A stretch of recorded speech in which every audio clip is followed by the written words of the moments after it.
Two rifles leaned silently against the cracked wood of the barn, their barrels glinting faintly in the pale dawn light. The wind whispered low through the dry grass, carrying the faint scent of smoke and dust, a scent Bear knew too well. He stood by the barn's wide doors, his hand never straying far from the worn grip of his Colt. The morning had already stolen colour from the sky when a shadow appeared at the edge of the pasture, a small figure hunched and staggering, eyes wide with a mixture of fear and hunger. "No one touches her again," Bear said, voice low but steady, his hand resting on his gun like a promise carved into the silence. His eyes never left the child, a girl no older than 8, her ragged clothes hanging from a frame too thin for her years. She moved like a ghost caught between worlds, desperate, yet somehow stubborn. 100. Comanche warriors don't just show up at your barn by accident. They come for blood, for justice, or for war. But this wasn't the war Bear had expected. This was something quieter, heavier, something he wasn't sure he was ready for. The girl's eyes flicked to the barn door, then back to him. She said nothing, only took a tentative step forward, her bare feet stirring the dust. "Let's go back," Bear muttered to himself, more than to her.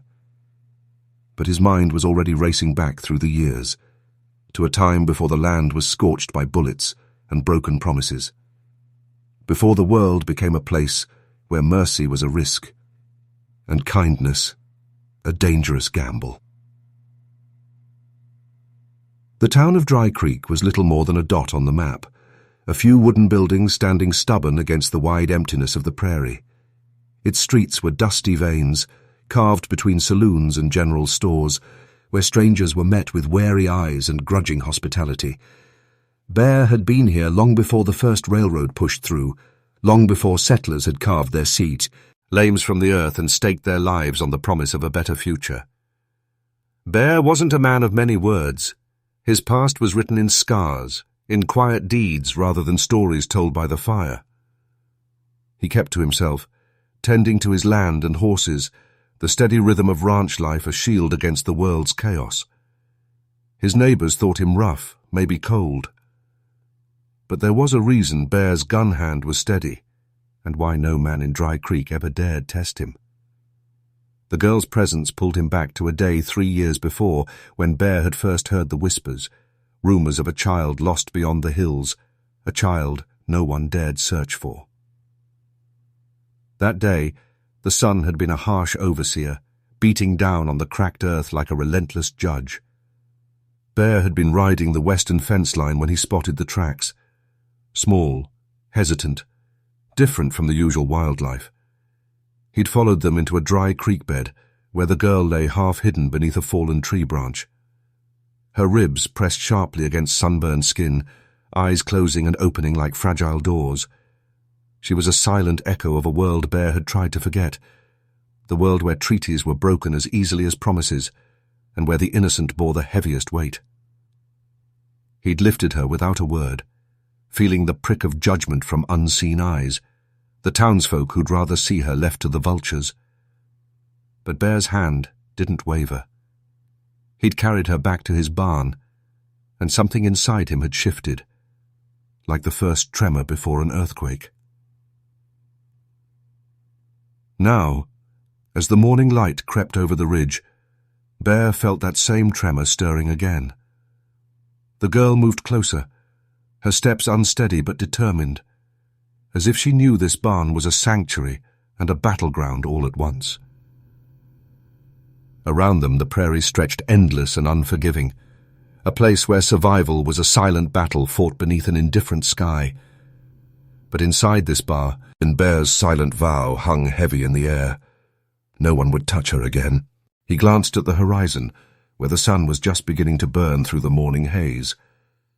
Somewhere beyond those rolling hills, shadows stirred, echoes of a past that refused to stay buried. Bear's jaw tightened. He didn't know what tomorrow would bring, but he knew one thing.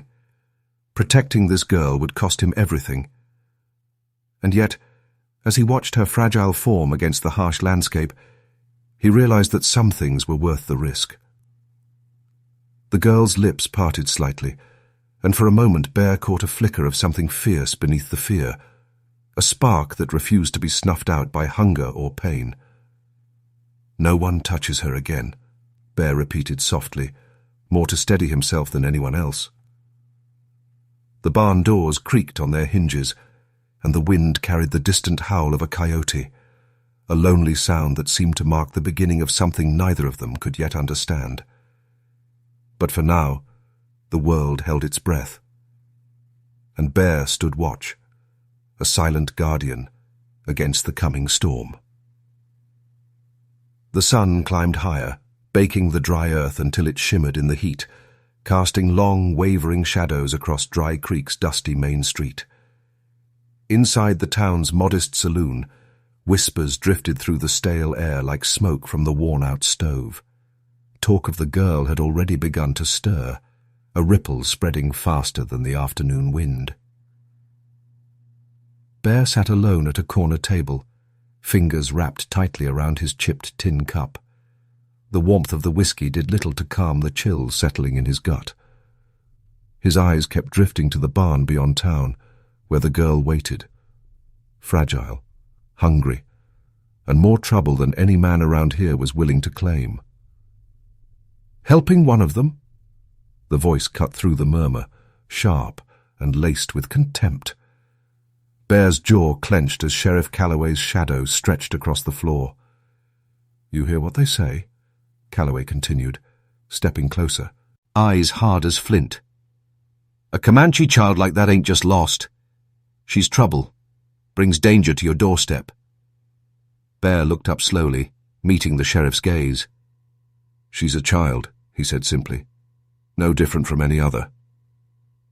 The sheriff shook his head, voice dropping low. "You don't understand. The town's scared. There's talk of Comanche riders coming for her. Maybe for you too, if you're caught sheltering their kind." Bear took a slow sip of his drink, eyes darkening. "I'm not afraid of talk." But even as the words left him, the weight of them pressed down like the relentless sun.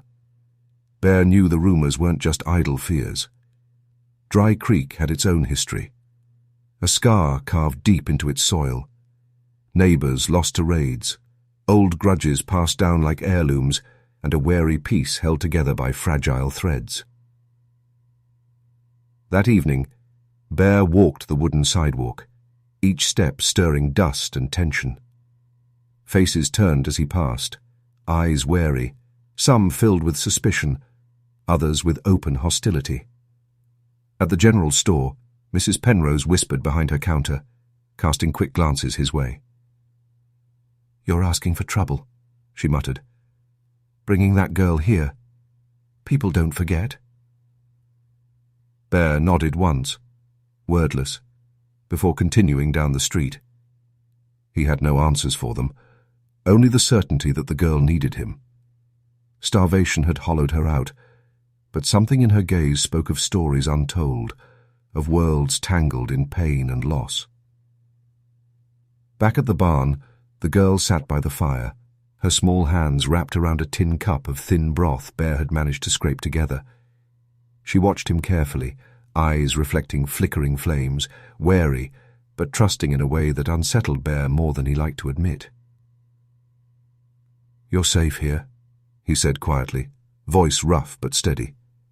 "For now?" She nodded once, and for the first time, a faint, fragile smile touched her lips. But peace was a fleeting shard. In Dry Creek. The next morning, Bear awoke to a gathering storm. Word had spread faster than the horses could carry it. A group of townsfolk stood near his barn, faces tight with anger and fear. "We can't have her here," growled Jed Morgan, a local rancher known for his quick temper and quicker gun. "Bringing a Comanche child into town is asking for a fight." Bear stepped forward, eyes steady. "She's just a child." Jed spat on the ground. "She's a sign of the war coming back, and you know it." Voices rose, a harsh chorus of warnings and threats. Some neighbors crossed themselves, others tightened their grips on rifles. The tension was a living thing, twisting the air between them like barbed wire. Bear felt the weight of their stares, the unspoken demand to choose sides, to turn the girl away and preserve a fragile peace, or stand his ground and invite a storm. He thought about the warnings he'd heard in town, the sheriff's quiet threats, the hard eyes of his neighbors. But then he looked into those desperate eyes again, the hollow cheeks and broken spirit, and made the decision that would change everything. "No," he said, voice low but unyielding. "She stays." A heavy silence fell, as if the land itself held its breath. Then Jed shook his head, voice bitter. "You're on your own, Bear." And with that, the crowd began to disperse, leaving Bear alone beside the barn, the girl's fate tangled with his own. That night, as the wind rattled the shutters and the prairie stretched dark and endless beyond, Bear sat by the fire, listening to the faint, haunting cry of a lone coyote. He reached out a rough hand, resting it gently on the girl's shoulder. Her eyes met his, and in that fragile connection, a silent promise passed between them, that kindness could still bloom in a world worn thin by hate. But somewhere beyond the hills, shadows lengthened, and the whispers of war began to stir once more. The horizon held a bruise of dark clouds as the sun dipped low, casting long, bleeding shadows over the prairie. Bear stood at the edge of his land, watching the dirt row, stretched like a ribbon into the fading light. The steady sound of hoofbeats thudded against his chest, heavy and relentless, an echo of things long feared. "The Comanche are coming?" whispered old Tom, the ranch hand, his weathered face tight with unease. "And not just for the girl." Bear's jaw tightened, the weight of years settling in his bones. The warning had come days ago. A scout spotted riding hard through the valley, bringing word of a war party gathering beyond the ridge. They weren't coming for trade or talk. They came with the fire of justice in their eyes and blood on their hands. The town was restless. Rumors had turned into rumors of war drums beating at night, smoke signals curling into the dark sky like angry fingers. Bear could feel the tension coiled tight in every corner.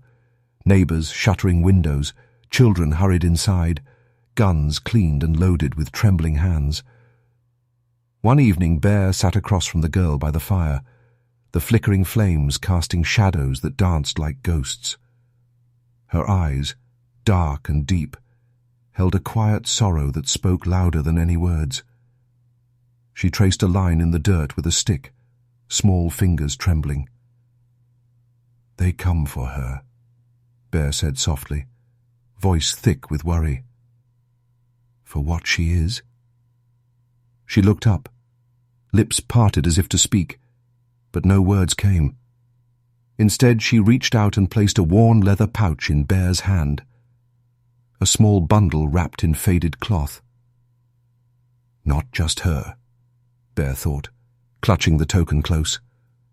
It was a symbol, a piece of a world that had been torn apart by violence and misunderstanding. Outside, the distant rumble of riders grew louder, the steady beat of hooves on dry earth, a drum of impending fate. Bear gathered the few neighbors still willing to listen, wary men and women who understood the cost of crossing the Comanche. Sheriff Calloway's face was grim as he spoke in low tones. "We can't hold them off. If they want justice, they'll take it. We have to decide. Do we fight, or do we find a way to peace?" Bear met the sheriff's eyes, knowing there was no easy answer. The town was caught in storm between two worlds, where old wounds festered and mercy was a dangerous game. As night fell, Bear stood watch by the barn, hand on his gun, every nerve taut like a drawn bowstring.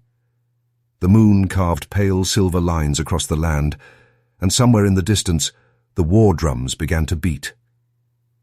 The sound was low at first, a heartbeat beneath the silence, then rising like a tide, relentless and unforgiving. Bear felt the blood turn cold.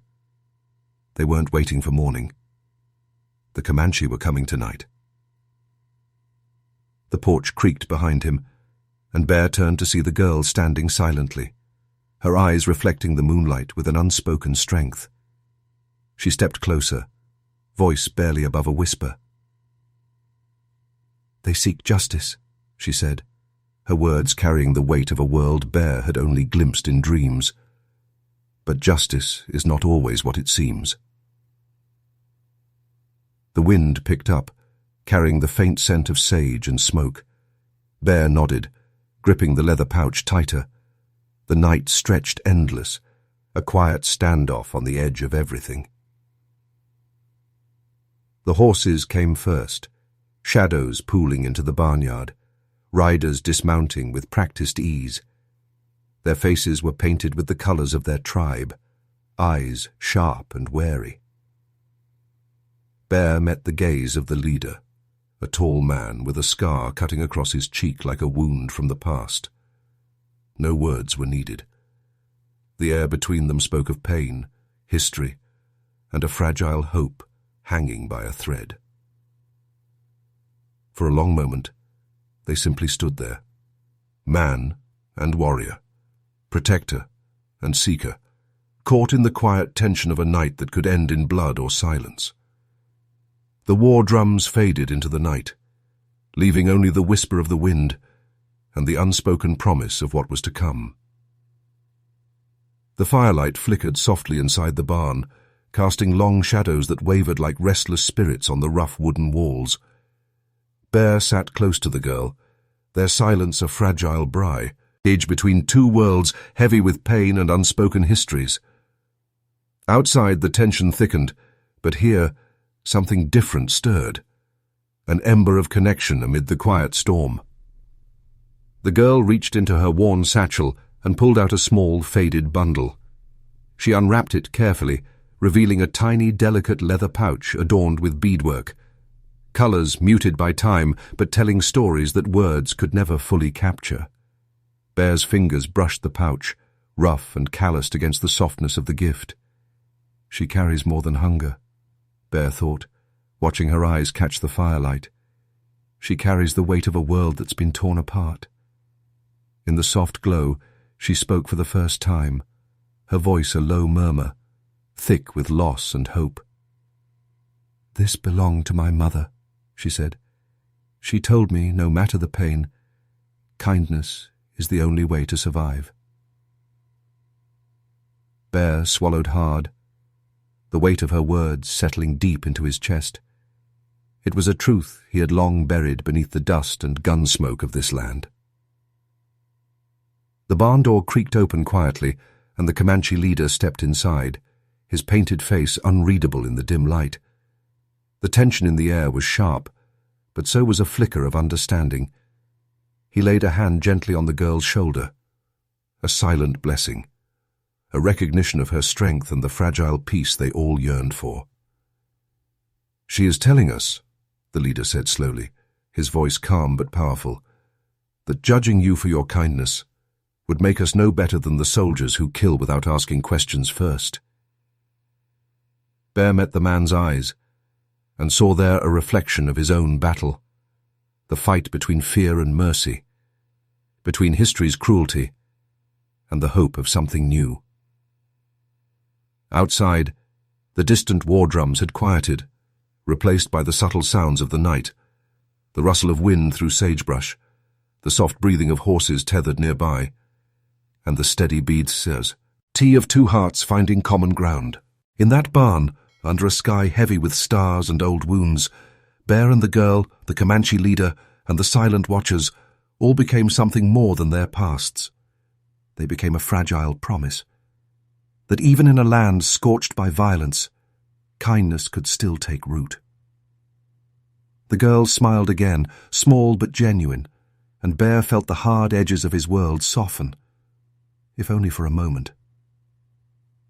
No one touched her again, not because of guns or threats, but because something quieter, stronger, had taken hold. A new chapter was beginning, written not in blood, but in understanding. The first light of dawn stretched pale and golden across the prairie, softening the sharp edges of the world. Bear stood at the barn's threshold, the girl beside him now stronger, steadier. No longer a ghost lost between worlds, but a living thread weaving new hope into the fabric of this rugged land. The war party had come and gone without bloodshed, their presence marked by respectful nods and quiet words exchanged beneath the vast sky.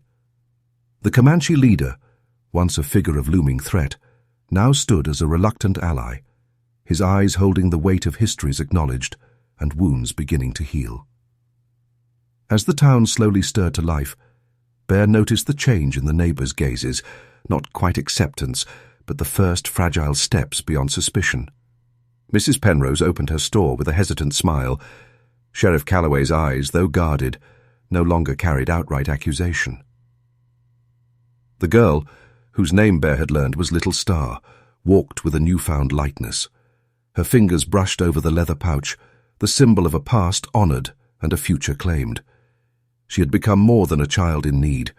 She was a bridge between worlds, a living testament to the quiet power of kindness in a place built on hardship. Bear watched her from the porch, the weight of the past still heavy, but no longer suffocating. The prairie stretched endlessly ahead, wild and uncertain. But beneath the wide sky there was a promise, a chance to write new stories, not just of survival, but of grace. Years later, Little Star would become a translator and peacekeeper, her voice carrying the language of understanding where once only fear had spoken. Bear, now older and weathered, would tell the story of the day the Comanche came, not with war, but with a hand extended in cautious hope. And in the quiet that followed, as the wind whispered through the tall grass, Bear knew the truth of his vow. No one touches her again. Not because of the gun at his side, but because the heart behind it had learned to hold mercy above all else.